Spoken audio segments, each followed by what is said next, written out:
저만 그런 건지는 몰라도 밤에 잠을 자려고 이제 불을 끄고 침대에 누우면 포근한 이불 속 그 따뜻한 온기에 피곤한 몸이 마치 버터처럼 녹으며 노곤해지고, 또 방은 아주 기분 좋은 컴컴함으로 가득 차게 되면서 하루를 마감하고 꿈나라에 들기에 아주 적합한 환경이 됩니다. 그런데 그렇게 바로 잠이 들면 참 좋은데, 보통은 머릿속에서 온갖 생각이 고개를 들고 일어나면 오히려 정신이 더 멀쩡하게 되어버리는 경우들이 종종 있습니다. 게다가 더 문제는 그 컴컴한 방 안에서 이불 속에 누워있는 내 머릿속에서 올라오는 그 생각들 중에는 좋은 생각들보다는 그리 좋지 않은 생각들, 그러니까 예를 들자면 오늘 바깥에서 어떤 사람이 내게 했던 부주의하고 아팠던 그 못된 말과 행동들에 대한 괘씸함이나, 또는 20년 전 내가 어딘가에서 했던 작은 실수들에 대한 후회와 자책에 대한 괴로운 감정들이 내가 편안히 잠에 드는 것을 방해하고, 때로는 밤새 그렇게 힘들게 뒤척이며 밤을 보내도록 만들곤 합니다. 아마 요즘에는 과거 IMF 사태가 벌어졌던 그때처럼 작년 말부터 갑자기 오르기 시작한 금리와 사회 곳곳에서 도미노처럼 벌어지고 있는 좋지 않은 뉴스들 때문에 지금 힘든 시간을 겪고 계신 분들이 많으실 텐데, 그래서 요즘에는 매일 밤 침대 위 그 어둠 속에서 아주 힘들게 잠이 드는 경우가 많을 것 같습니다. 그런데 우리 대부분이 겪고 있는 이런 괴로움에 대해 정말 마법처럼 놀라울 정도로 도움이 되는 신비한 주문이 한 가지 있습니다. 자동차가 혼자 운전을 하고 인공지능이 무려 음악을 작곡하고 시까지 쓰고 있는 지금 이 21세기를 살아가며 황당하게 마법이니 신비의 주문이니와 같은 이야기를 하는 게 조금 생뚱맞고 무슨 말도 안 되는 소리를 하는 것이냐고 생각할 수도 있는데, 이 마법과 주문의 힘은 실제 하는 것이며 거의 즉각적으로 그 도움을 경험할 수 있고, 저 역시 그 주문의 고마운 혜택을 톡톡히 보며 살아오고 있기 때문에 더 많은 분들이 이 소중한 주문의 도움으로 자신의 일상 속에서 마음의 평화를 꼭 되찾을 수 있기를 바라며 이 영상을 통해 바로 그 주문을 알려드리고자 합니다. 사실 이 영상은 한 해가 시작되는 올해 초에 꼭 소개를 해드리고 싶어 작년 말부터 준비를 해온 영상인데, 지난 약 한 달 갑자기 몸도 좀 크게 아팠었고, 또 개인적으로 이런저런 다른 일도 겹치다 보니 조금 늦게 소개를 하게 되었는데, 꼭 많은 분들께서 이 영상을 시청하셔서 올 한 해를 편안하고 희망찬 마음으로 시작하실 수 있기를 바랍니다. 먼저 어떤 남자에 대한 이야기를 좀 하겠습니다. 오늘의 주인공입니다. 이 남자는 스웨덴 사람인데 대단한 금수저는 아니었지만 자라나며 별다른 걱정 없는 여유롭고 편안한 가정에서 태어나 자랐고, 또 공부도 아주 잘해서 최고의 대학교 중 자기가 원하는 대로 골라서 갈 정도로 학업에서도 크게 성공을 했습니다. 그런 성공은 계속 이어져서 그는 곧 커다란 다국적 기업에 들어가게 되었는데, 거기서도 또 엄청 잘 나가서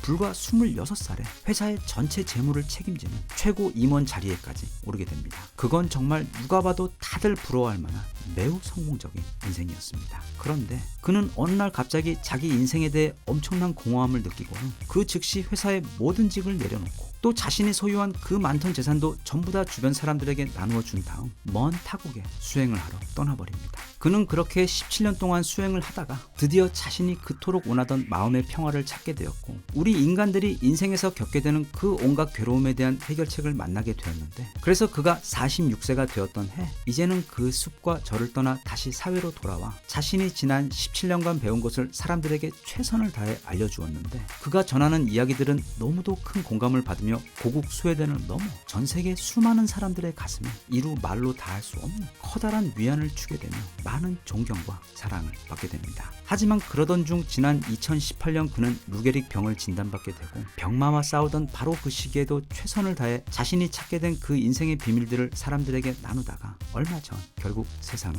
떠났습니다. 고국 스웨덴 사람들은, 그리고 그로 인해 인생이 바뀌었던 전 세계 수많은 사람들은 그의 죽음에 크게 애도하며 슬퍼했고, 그가 마지막으로 남긴 그 소중한 이야기들을 다시 곱씹으며 아직도 그를 그리워하고 있습니다. 그의 이름은 비온 나티코 린데 블라드이며, 그는 제가 앞서 말한 자신이 찾게 된 그 인생의 비밀들을 한 권의 책으로 정리해 남기고 떠났는데, 이 영상에서는 그 책이 전하는 이야기들 가운데 지금 이 시점에 우리에게 가장 도움이 될 만한 이야기들만을 골라 전해볼까 합니다. 지금부터 편의상 그의 이름을 줄여서 짧게 비온이라고 부르겠습니다. 그는 처음 명상을 배울 때 사실 엄청난 기대를 가지고 있었다고 합니다. 막 TV에서 보던 것처럼 가부좌를 틀고 눈을 지그시 감고 명상을 하기만 하면 순식간에 마음이 편안해지면서 주체할 수 없는 극한의 영적 쾌감을 누리게 될 줄 알았는데, 그런 일은 전혀 일어나지 않았고, 게다가 그 명상이라는 게 너무도 지루하고 재미가 없어서 스웨덴 최고의 대학에 가서 그 어렵다는 수업들도 단 한 번도 포기하지 않고 불과 3년 3년 만에 성공적으로 조기 수료했을 정도로 끈기가 있었고, 또 35도가 넘던 어느 여름날 연습 경기만 조금 해보고 출전한 그 괴롭던 마라톤 경기에서도 끝까지 포기하지 않고 결국 완주했던 그였지만,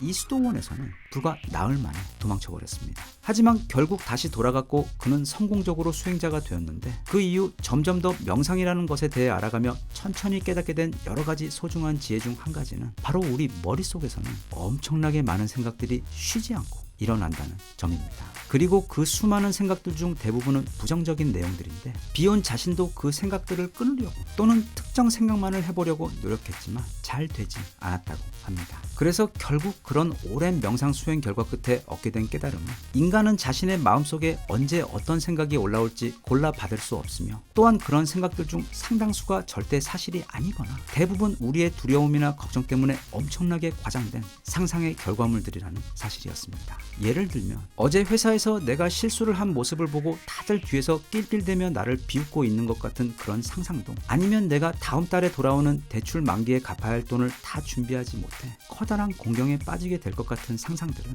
물론 실제로 그럴 가능성이 없지는 않지만 절대로 그게 전부 사실도, 또 그럴 가능성이 높은 것도 아니라는 점을 인지하고, 그런 생각들을 고지곧대로 전부 믿어서는 안 되며, 그래서 너무 과도하게 그런 생각에 갇혀 괴로워하지 말라는 조언입니다. 비온이 나누는 두 번째 깨달음의 선물은 바로 이 세상에는 그 어떤 것도 영원하지 않다는 사실입니다. 특히 우리 인간은 인생을 살아가며 여러 번 힘들고 괴로운 상실과 위기의 시기를 겪게 되기도 하는데, 그리고 그 폭풍우의 한가운데를 지나가고 있을 때에는 마치 그게 영원히 지속될 것 같고, 또 언젠가 이 폭풍우가 다 끝나더라도 나는 이제 절대로 다시 일어서거나 재기하지 못할 것 같은 두려움이 들기도 하는데, 그렇지 않다고 그는 조언하고 있는 것입니다. 지금 나이가 조금 있는 분들은 다 아실 겁니다.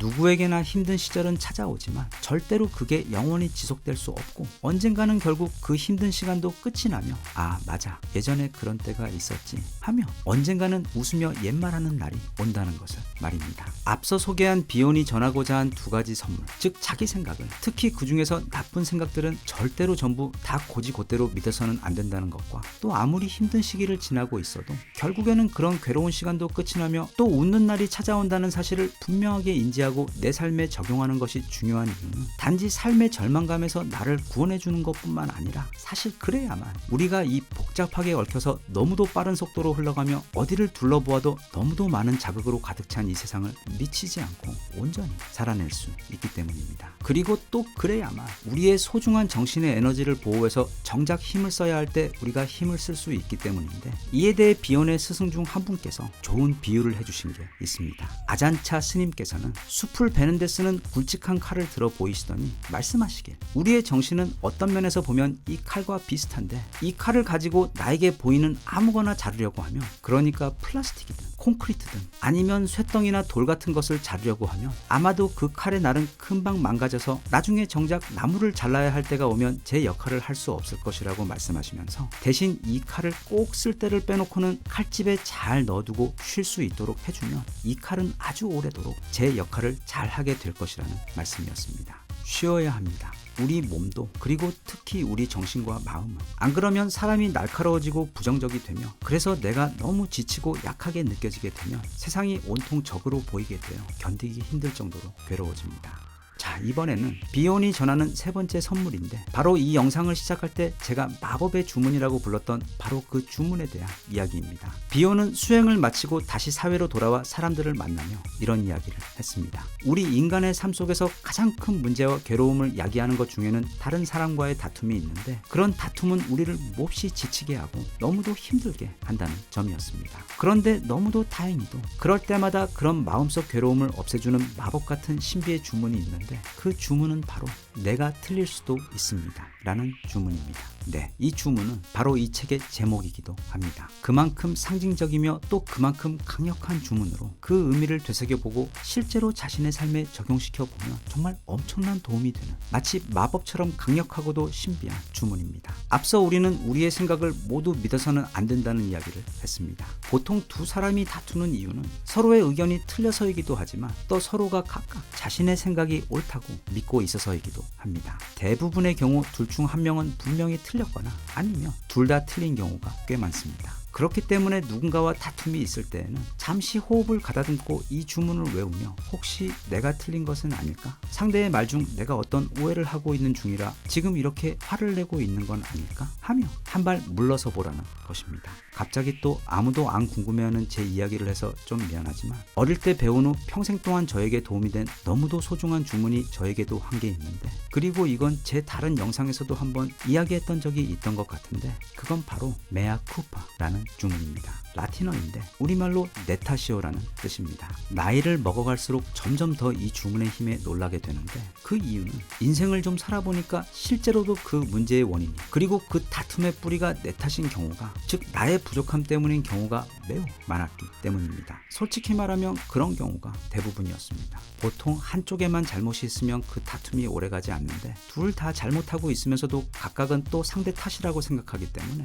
우리 사회에서는 굳이 그렇게 싸우거나 화낼 필요가 없는 불필요한 갈등과 다툼이 너무도 많습니다. 그래서 비혼이 남기고 간 최고의 선물인 내가 틀릴 수도 있습니다 라는 주문과 거기에다 함께 소개하고 있는 제 최애 주문 메아 쿠파, 모두 잘 보면 쓸데없이 높이 올라서려고 하는 나를 낮춤으로써 나와 상대 모두를 편안하게 해주는 말 그대로 마법 같은 힘을 발휘하기 때문에 속는 셈치고 오래 다른 누군가와 말싸움이나 다툼이 있는 경우가 찾아오면 마음속으로 이 주문들 중 하나를 되새기며 그게 얼마나 효과가 있는지, 또 그 작은 변화로 내 일상이 얼마나 평화롭고 편해지는지 꼭 직접 경험해 보시기 바랍니다. 끝으로 비혼이 우리에게 남긴 그 수많은 지혜의 말 중 딱 한 가지만 더 소개를 해보자면 이겁니다. 바로 언제나 자신으로부터 시작하라는 조언입니다. 이게 무슨 말인가 하면 붓다의 가르침 중 대표적인 것 4가지를 꼽아보면 그것은 자비와 연민, 그리고 기쁨과 평온인데, 즉 다른 사람 또는 다른 생명에 대해 언제나 자비심을 가지고 그들의 아픔과 괴로움에 대해 마치 내 일처럼 측은지심,